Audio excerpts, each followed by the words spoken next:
Okay, so now let us look at whatever we have learned so far. Today's exercise, practice sheet number 11, it has got solid resting in VP. That means it is going to rest like this. It's going to rest in VP like this. And while resting, it is now going to be inclined.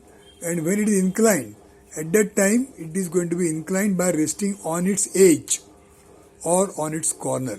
So suppose this is the edge AB. It is resting on its edge AB in VP. That means this is the way it is going to rest. Now how much it is inclined, that will be given to us in different ways. It can also say that it is going to rest on this surface, in which case it will be inclined like this, so that it will be completely resting. The surface is completely resting in VP. This could be one of the ways of inclining with VP. So that information is given. And then the next step is, which is new for this semester you are learning, that is the edge on which it is resting. You can have a look at this edge AB. The edge on which it is resting, that edge will be inclined to HP by certain angles. Now you can see here the edge. Now that edge is not seen, but then just imagine that this is the edge on which it is resting now. Say like this, then inclined. So now it is still resting on that edge AB. And then that edge is now tilted like this. So when it is tilted, in this position, you have to draw its top view and front view. So that is what we have learned last time. This inclination could be like this also. Now the description says the apex is away from HP, that means like this.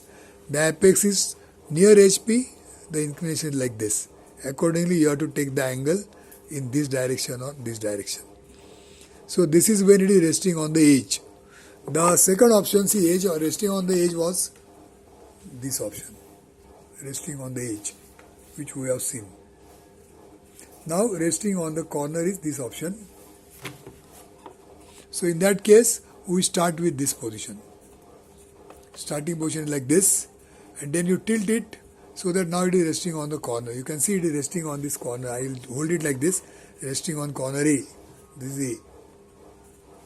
So resting on corner A like this. First inclination, and then the second inclination will talk about the angle, what it is making with the HP like this. So this is the final position. What you have drawn last semester was up to here, inclined only to one plane. Now it is inclined to the second plane also. So this is what we were supposed to draw, and that is what was discussed in the earlier page, what we have described in the earlier session.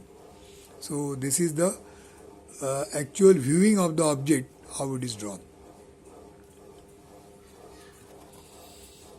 Now incidentally, in today's lecture as well as yesterday's lecture, we were talking about the locus. Let me just describe to you what is the concept of locus.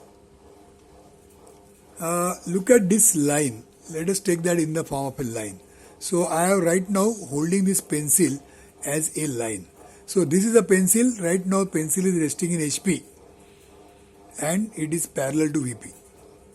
So this is the position of the pencil. So if you draw the front view and top view, then both the views will be showing the true length. Now what we do? We are inclining this pencil to HP by certain angle. So now you can see the pencil is inclined to HP by certain angle. Where is that angle? That angle is here. This is the angle what it is making with HP. It is still parallel to VP. So now if you draw the front view will be drawn like this here. So this will be your front view. And which will be top view? Line over here. If you draw a line like this over here, that line from here to here, which is of a shorter distance.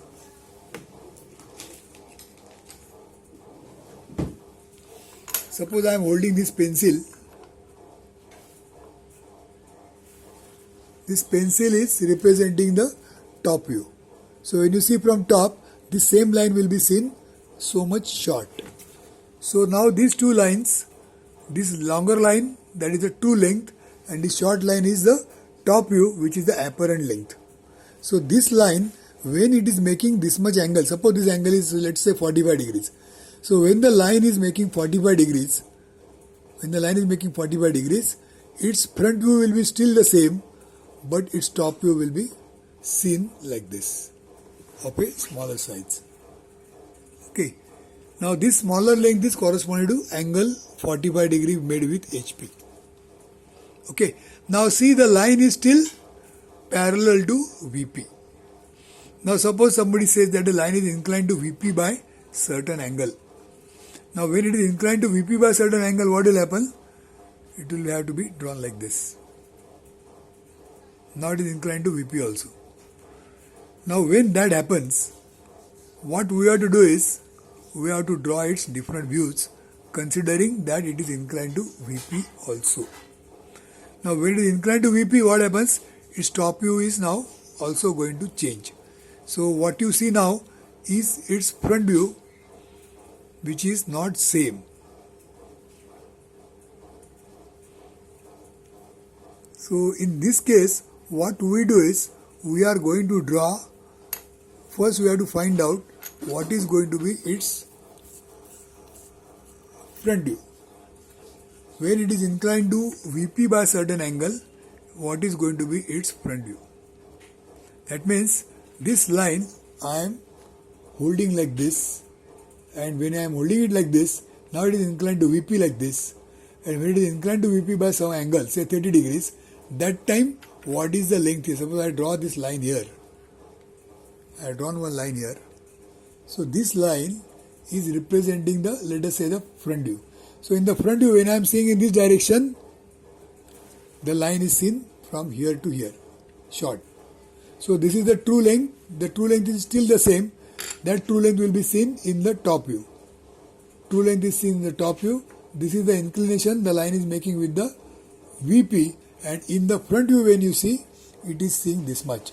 So this is the, you can say, apparent length. I am writing here AL, apparent length in the front view.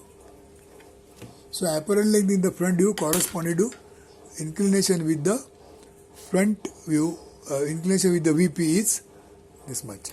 So inclination with VP is giving you this much apparent length in front view. Inclination with the HP is giving you this much apparent length in the top view. That means these two are the views. They are the final views. They are the apparent lengths. This apparent length in the front view, this apparent length in the top view. So now when you draw, how do you draw it? Both the views at a time.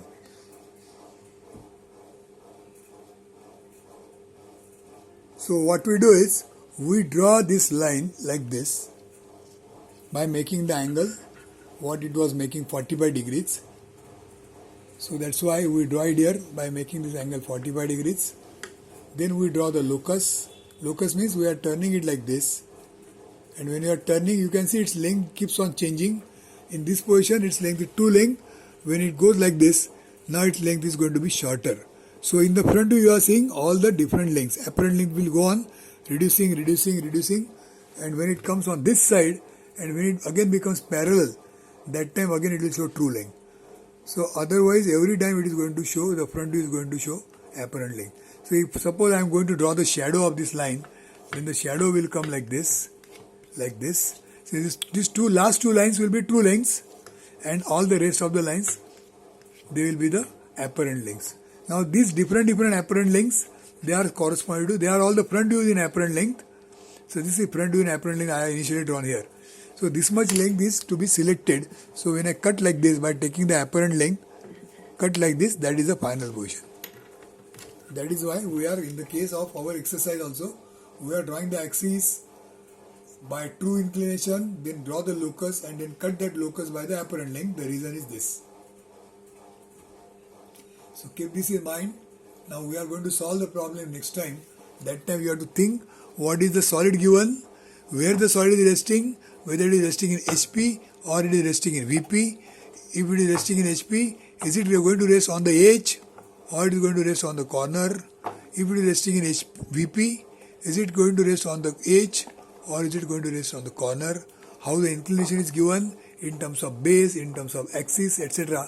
Accordingly you have to draw, and the next inclination is like this.